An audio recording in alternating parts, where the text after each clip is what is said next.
We touched on basketball in the last segment. And speaking of basketball, this is my flu game. You know what I'm saying? This is my flu game here. All right, feeling under the weather. But guess what? We about to make things better. We got another topic on the agenda, and it's in the NFL. And it's going down. Deshaun Watson, the Cleveland Browns quarterback, Deshaun Watson, saw at least 66 massage therapists over a 17-month period. How does this new information leaked by the New York Times make the Browns look currently? And Zay, you had a lot to say. Well, you had a lot of excitement off air about this topic. The mic is yours, brother. Talk to me. Hey man, I think Cleveland Browns they gave us all the information, knowing what we already knew what they were, right? A dysfunctional franchise, a franchise who are willing to win no matter what it means to their image, no matter what people have done to other people. It doesn't matter to them as long as you can produce some wins on the field for them. You know, we're not gonna knock Deshaun Watson's talent. We're never gonna do that here because we all know how talented of a quarterback he is. But this man has made many mistakes, 66 of them according to reports in a 17-month span. And the Browns overlooked that, paid him $230 million guaranteed. That means that money's going to his pocket no matter if he's on the field or not. That man's seen the money.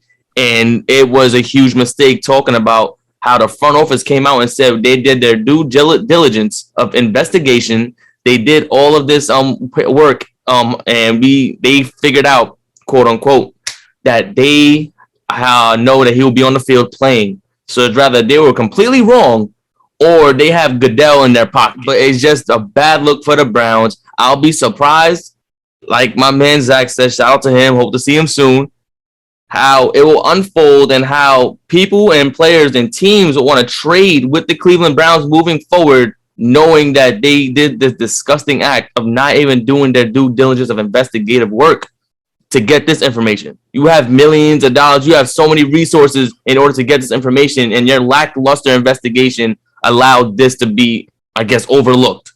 So it's disgusting. We all know how the Browns look. They look horrible, and it's going to be a lot of PR work for them to get back into the good graces of the NFL. Oh, it's my turn. Raw thoughts. Oh boy, I'm gonna start over this. Raw thoughts is on the way, people. Raw thoughts is on the way right now on this one, and I'm gonna go ahead and tell you before I dive into everything I'm talking about Deshaun Watson. The first question I'm gonna ask: who in the HE double hockey sticks did Deshaun Watson make mad? That's one. Because if he had 66 people, logically 66 people, and they just telling about this now, who he done made mad? Well, we know one man we know he made mad. I think his name Bob Manier, the owner of the Houston Texans. He probably liked the fact that Deshaun want to leave. One thing about owners, they can find anything and everything about you in the NFL. What you do, what you don't do, whatever. They're billionaire owners. So if you done some dirt, they can find it. Raw thoughts, they can find it. The best thing to do is not do no dirt. So no matter what you do, they can't find it. That's why it's hard to, like guys, I think of like Tim Duncan. You can never find no dirt on him. LeBron James, outside of people saying he's not better than Jordan, you can't find no dirt on him. You know, stuff like that because he ain't out here doing that and out here mischievously. So you got to be careful as an NFL player. The next question is, I was having this conversation yesterday with some ladies. I'm like, well, his girlfriend, you know, knowing he dealt with so many people, how do you still deal with him? But the girls, the women I was talking to, you know, you in the fame and you financially stable, that's all that matter. I said, so I guess he could be like my man Magic, you know, go out here and have a little fun and you know, and do a little bit, you know, and do too much, you know. Magic a legend. Raw thoughts. I ain't got against Magic. I got him to love Magic, but Magic's just that guy. But you know, we know his story because he done asked the question. Oh yeah, he was dogging it. Go ahead. So looking at his show, man, my God, I said, boy, he should have caught something faster.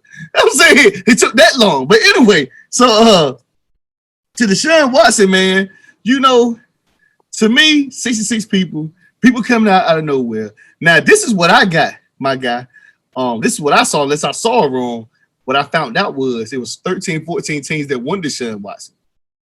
Still, but the Browns just had the better offer, and it was up to Deshaun Watson to technically pick his destination, and for the teams to figure out how they're gonna make a trade, how they're gonna do the trade partnership or the trade acquisition to get him. Now, what I did also hear is if this stuff is really true, what it is, now I might be wrong, because this is what I saw yesterday. they can void the entire contract. So although they did say at first it was guaranteed, it looks like if this stuff really is true and it happens, they can destroy his contract. So he don't get in there. And I saw this, and you believe I even saw it on first take when they were talking about it, which is sad. But either way, so what I'm saying is, to me now, at first they said it was guaranteed, then they saying it may not because of the situation. For me to hear this, none against no women or nobody, this is truly sad. But I'm still asking myself, like, who did he make mad outside of Bob Manere? Like, for all of a sudden it was 24, then it jumps to 30, 35 more people, 66 people. Like, something just ain't right about this, man. I feel like somebody's after him, or maybe they just saying he getting this money now, we can get more money out of him. And you've been to all these women, somebody won't happen. I'm just saying, like, this stuff, you just don't make up this stuff, man. And for the fact for you to even go through this, not only you're a star player that's trying to get in, now you got these allegations. Now you're costing teams money, so they put you on the field without the NFL doing anything. Now teams got to be like, should we put him on the field? Because there may be a lot of people that love Deshaun Watson, but it's a lot of people in this situation that hate Deshaun Watson. And now you're talking about ticket sales. Now you're talking about the business of the NFL. Most NFL owners want a guy who's a great talent who could be on the field and make them a lot of money. But at this point, you don't know which way this is going. But let's be clear. This is Cleveland Browns, people. And I'm going to end it on this. Cleveland Browns take a risk on anything. Cleveland Browns ain't won that NFL. By far, I don't even blame the Cleveland Browns for even taking a shot at Deshaun Watson because the Cleveland Browns don't have nothing to lose. This ain't the 49ers, America's team, Giants, Patriots, teams that go to Super Bowl a lot. Kansas City, now it's going to Super Bowl. Tampa Bay is going because of Tom Brady. Teams like this don't take that chance. But when your team ain't really done that, I wouldn't have been surprised if Jacksonville Jaguars would have took the chance because they ain't done it. These teams don't have nothing to lose. The only thing they can do is take risks. And I felt like with Haslam, he took a risk because he didn't want Baker Mayfield. Baker Mayfield just wanted it. Now you're in the AFC North. You don't know if Pittsburgh get Mitch Trubisky. He probably a better upgrade than Mason Rudolph. You still got Lamar Jackson. And then you still got the AFC champions, the Cincinnati Bengals. You got to make some type of move before you lose your fan base. Because Dog Pound has been around a lot, but they're not going to be around forever. So with that being said, I'm not surprised at the risk. I want to know who Deshaun Watson made mad. And for whatever it is, something just ain't right. Raw thoughts. Kevin, you've said that you were comfortable with Deshaun as a person after looking into the allegations that have been made against him. Do you still stand by that as the more information has come out since then? Yeah, I understand, Jake, the question. I think for me, I'm going to be respectful of the investigation, of the legal proceedings. I'm going to let that play out.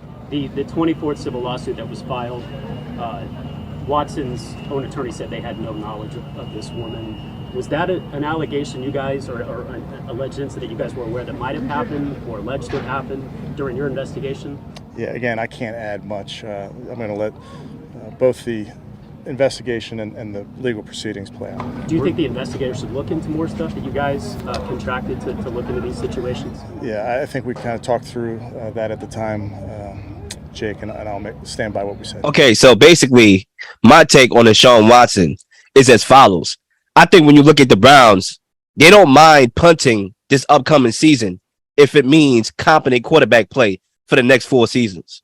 When you talk about the transaction, I don't think it makes a difference, what I'm saying, from where they made the transaction when he had 22 allegations, because they realized that Baker Mayfield is not the guy. It's not the guy. And we talked about that plenty of times on this show, that Baker Mayfield is not the guy, and he's not. So when you look at the price for top level elite play at the quarterback spot, those are generally priceless. Top 3 quarterbacks we talking about, top 5 quarterbacks we talking about. And if priceless means selling your soul, then that's the most priceless thing you can do. And the Browns did it. They bite the bullet. They didn't do no research, bro. You kidding me? They ain't do no research. They just saw the talent. And they said, you know what? We're going to bring Watson in our locker room because guess what?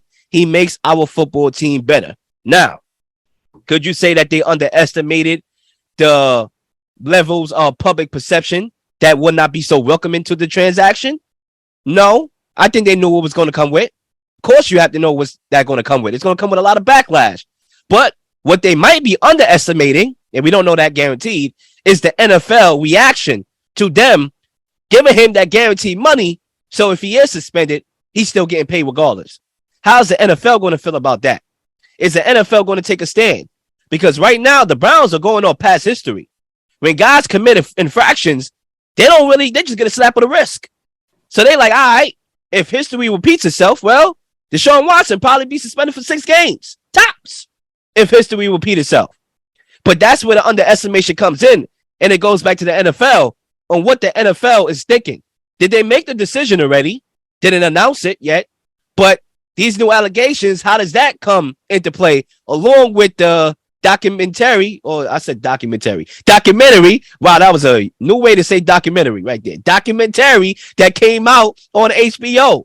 How does that play a factor into the decision making of the private disciplinarian that's going to be making the actual suspension? Because we all know the rules change, so it's crucial that everybody knows how situations like this is going to be handled in today's time. It's very interesting. Now, I do want to touch on some points, and I feel uncomfortable saying touch on, especially talking about Deshaun Watson. Oh my God, let me use another word. Speaking on some of the points that my guy Ryan said, there's a few things. Number one, the Texans had to know what was going on, because the owners of the NFL are the biggest mobsters there is out there. Don't get it twisted. These guys are mobsters. Right. All right. They got a lot of money and they privilege, so it makes it look like they're American sweethearts. Psych. Save that for the blind man across the street, blind man down the block, and the blind man on the other block. We don't get it twisted here on the show. We know what we see. They are the biggest mobsters right now in America, along with a few other people that I ain't going to mention here on the show. They're the biggest mobsters, along with some other people, okay, that I don't need to mention. And they had to know and had some level of intel of what was going on in the hotel that they sponsored Bob McNair and the Texans. And another thing, too. Listen, I'm a guy that I speak the real, right? I think if you're a female therapist, why are you going to a hotel? You know what I'm saying? To do a therapy session. That's one thing I want to get down here. I'm coming at everybody here, right? I'm not singling nobody out. I don't play sides. I just deal with facts. Why are you going into hotel rooms to do massage sessions? Okay, it's almost like don't talk to strangers. We all know that motto. You don't ride in a stranger car. It's the same thing that happened with Bill Cosby. My man, he got a wife. It's midnight. Why the hell are you going to his hotel? What you think you're going there for? To pray? To get on your knees and sing Kumbaya, my Lord? Stop it. So I think everybody here needs to be held accountable. There's no reason why Deshaun Watson should have more than 10 therapists. There's no reason why therapists should be going to a hotel room. And I know some people may like my take and some people may not. But I only deal with facts. And right now the facts are as follows. The Browns feel that they could win with Deshaun Watson. And you know what? Right now, Deshaun Watson is the greatest quarterback ever for the Cleveland Browns, and he didn't even take a snap. That speaks volume to where the Browns were before this transaction. Man, raw thoughts. You are absolutely right, man. You're right. They ain't going to the hotel to pray. I hate the concept, but I mean, I'm pretty sure that owner, like you said, knew what was going on. And I don't know why they're trying to make this guy all out like he's just the only one doing it. What about Robert Kraft? I didn't mean to interrupt you. What about Robert Kraft? Wasn't he doing some foolishness similar? Didn't he get off? And I'm not trying to pick sides here. Let me make myself clear. I only deal with facts. No, I was just going to say, because, Lil had to bring up Baker Mayfield. And, we've been talking about this off air for a minute, right? The brother Baker Mayfield. Matter of fact, I'm not going to get to the Baker Mayfield point. Name me a quarterback, a young quarterback, who his first 3-4 years thrived in the NFL with 3 to 4 different head coaches and 3 to 4 different schemes. There's not many. And if there is one, he's definitely being talked about as one of the best quarterbacks to ever play the game, because no one could thrive under that duress. It doesn't make sense. You're talking about a young quarterback who came from a system where he was the guy. He had players around him. We knew what Baker Mayfield had around him in college. We're not going to say he didn't have talent around him. Coming into the NFL, he's going to the Cleveland Browns. They have nobody. They're building a system. They keep firing coaches left and right to build a proper system the right way. They get the right guys around. They finally have a year when they get the right guys. The coach had a bad playoff against the Chiefs without Patrick Mahomes in the second half, I think, or the third quarter, and he decided to not be aggressive. Going into the next season, guys were getting hurt. Yeah, egos in the locker room talking about, I need the ball. Running backs being out. Baker being hurt for majority of the season. And I'm not saying Deshaun Watson not better than Baker Mayfield. We know Deshaun Watson's better than Baker Mayfield. That's not even a question. But I'm saying the slander campaign on Baker Mayfield as if he didn't go through one of the worst first 4 years in quarterback history with the Cleveland Browns, with coaches who didn't know what they were doing, and for passing a good passing game for 3-4 years. So how can a young quarterback develop into a great quarterback when the guys who are coaching him are not passing gurus? They were all defensive guys, and we all know when a defensive guy becomes a head coach, what do? They run the ball first, second, and third. I'm just saying, like, I'm gonna let my guy Ryan get in here real quickly here. Zay, once you said Baker Mayfield, I didn't hear a word you said after that. Go ahead, brother. Take care of him for me, please. Like he was a Baker Mayfield guy. Because I got a million things. I get what you were saying. He had Freddie Kitchens there. Freddie Kitchens was an offensive guy. He got Freddie Kitchens fired. Then this year, with the injury halfway, whatever happened, injuries, whatever, he said OBJ, you were talking about him complaining about the ball, but OBJ goes to the LA Rams like a different guy to his ACL. Now he's a Super Bowl champion. Now you also talk about the thing that gets them that people don't understand about Baker Mayfield. I don't care how good you is, but if your spirit is sour, you are irrelevant. When you're the quarterback, you think you're the guy, and your teammates don't believe in you, and you're bashing people, you're crying in the locker room. And that's the thing with my 49ers, like, even during this process, once the Cleveland Browns decided to say they want to trade Baker Mayfield, he went boo-hooing, pissing in his pants. Jimmy Garoppolo in the same situation. Jimmy Garoppolo probably is a better quarterback on Baker Mayfield. But what I'm saying is, like, you didn't see him crying and whining when they drafted Trey Lance. You didn't see him crying and whining before he got hurt. Time they gonna still trade him, even though he took the guys when they went to the NFC Championship, him as a starter. He did his part, and they still even gave him even reason now because of his attitude and spirit. Everybody in the locker room said that Jimmy Garoppolo is a great leader. He's a good guy. That is he a game-changing quarterback? He may not be a game-changing quarterback, but it's the spirit. People will fight for you in a locker room when your spirit is good and your heart is pure and genuine when you're in that locker room. Now, you can say demand certain things, but if you ain't proving it yourself, it's hard to keep the morale of a locker room. That's the real problem with Baker Mayfield, the morale. Keeping the morale. Yeah, they went through multiple coaches, but it's little things in the mechanics and coaching. You got to have a good spirit, and you got to be willing to be coached. Baker Mayfield felt like you saying these times, I ain't need this, I ain't need that. Freddie Kitchens was there. They're pretty good. Now you get this guy here, and you complaining, and you're mad because they're about to trade you. And then even though you did, because in your mind you played with somewhat of a bad shoulder, Jimmy Garoppolo did the same thing. So, I mean, like, that's the part. If you want to play, he's a rookie. He has to prove himself. He hasn't got his big payday. So you're going to have to play in situations that other quarterbacks may not have to. And sometimes you're going to have to put your pride aside. Like J. Cole said, pride is the devil, and he let the devil get him. So you know, say it. That's what happened with Baker. It's nothing against that. You know, like my man said, once you said Baker, and I seen this red, I said, oh, boy, we in for a long show. No. You got him pretty good there. You know what I'm saying? I almost feel the need to let Zay respond to that because you really have him on the ropes. But I do want to add some haymakers myself. I want to chip in here with some shots of my own. I think when you look at Baker Mayfield and the Browns see Baker Mayfield more than we do. We only see him on Sundays. They see him on Tuesdays when it's practice, Wednesdays when it's practice, Thursdays when it's practice, Fridays when it's walkthroughs. They see him, team dinners, travel on the plane. They see what kind of guy he is in the locker room, how he practices. They see him more than we do. So the fact that they are even making this transaction, which they already did for Deshaun Watson, with all the things that came with it, tells you a lot about how they feel about Baker Mayfield. And I think when you look at Baker Mayfield and you talk about what is he really good at, Dino, I want to shout out Dino because he made a good point on the last show we did. We know some quarterbacks that have a special gift. Josh Allen, he can throw the ball deep. He can run. He's athletic. He's more like a Ben Roethlisberger, but he's more mobile than Ben Roethlisberger. He can tear you down like a bulldozer. Lamar Jackson, he's elusive in the pocket. His pocket awareness is crazy, and you can't coach a broken play, right? And he can run, and he can throw it when he wants to throw it. Kyler Murray, we all know he can run, and he's elusive as well, can get out the pocket as well, and can throw it. Justin Herbert, the list goes on. We know those guys got talent, but what is Baker Mayfield's talent? He's not mobile. He can't even see the field. He can't even throw the ball deep. He doesn't have that special talent, and to combine that with the locker room antics, he's not the guy. Even Jimmy Garoppolo, say what you want about Jimmy Garoppolo and what his talent is and what his talent isn't, he's the greatest game manager of all time, bro. Right.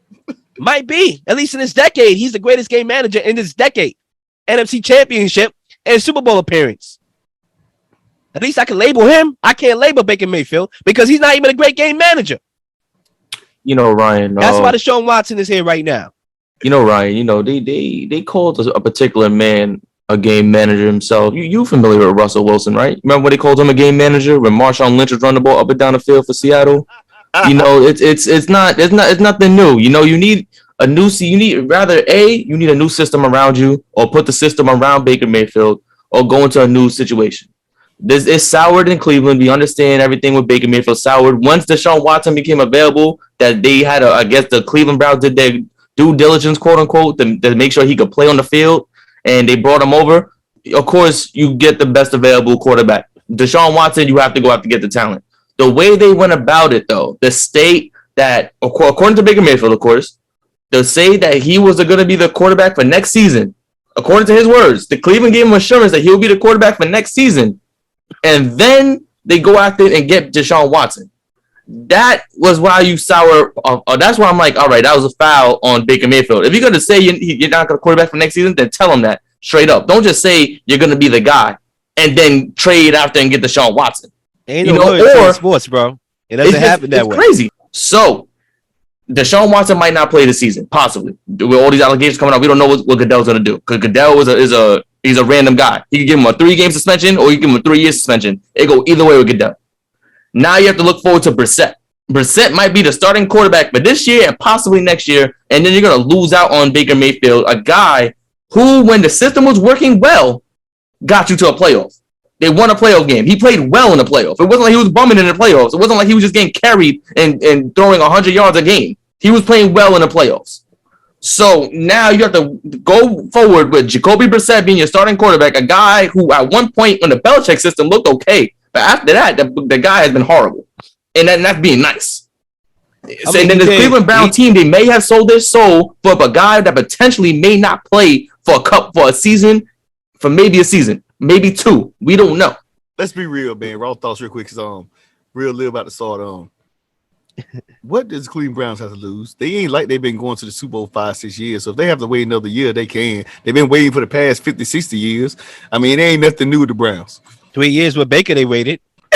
I mean, come on. Like, what, 2 years with Deshaun Watson got hurt? Look, at the end of the day, when it comes to Baker, this is my last point as I bring us home.